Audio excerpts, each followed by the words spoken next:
આજે ગુજરાતની પ્રાથમિક અને માધ્યમિક શાળાઓનું સત્ર શરૂ થાય છે ત્યારે ઉનાળુ વેકેશન પૂર્ણ થતાની સાથે જ અમદાવાદ, સુરત અને રાજકોટ રાજ્યભરની શાળાઓની શૈક્ષણિક કામગીરી શરૂ થઈ જશે।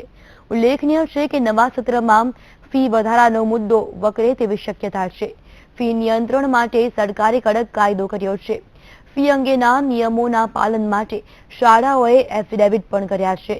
જો કે એફિડેવિટ ન કરનાર શાળાઓ સામે કાર્યવાહી થશે।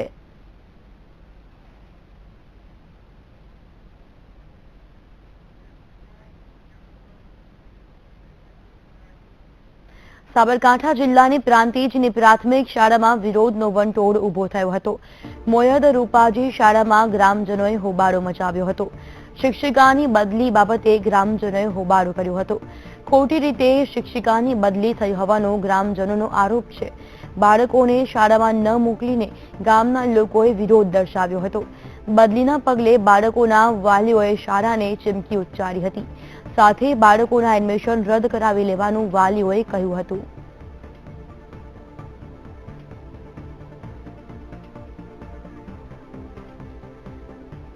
તો જે રીતે વાલીઓએ હોબાળો કર્યો હતો, શિક્ષિકાની બદલીને લઈને ગ્રામજનોએ હોબાળો મચાવ્યો હતો।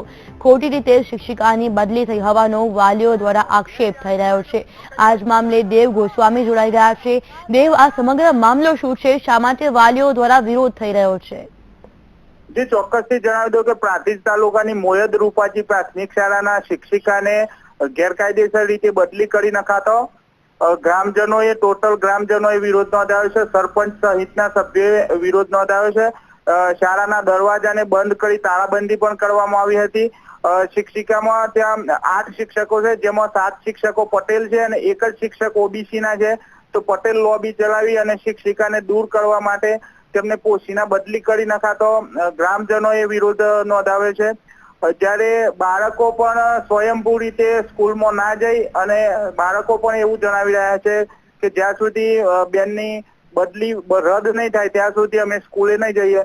અને ગ્રામજનોએ એટલું પણ જણાવ્યું છે કે જો આ બદલીનો નિર્ણય મોકૂફ નહીં રખાય તો જેટલા પણ વિદ્યાર્થીઓ છે બધાના સર્ટિફિકેટ કઢાવી લઈ અને બીજી સ્કૂલમાં દાખલ કરવાની ચીમકી આપી છે। જી દેવ, આભાર તમામ જાણકારી બદલ।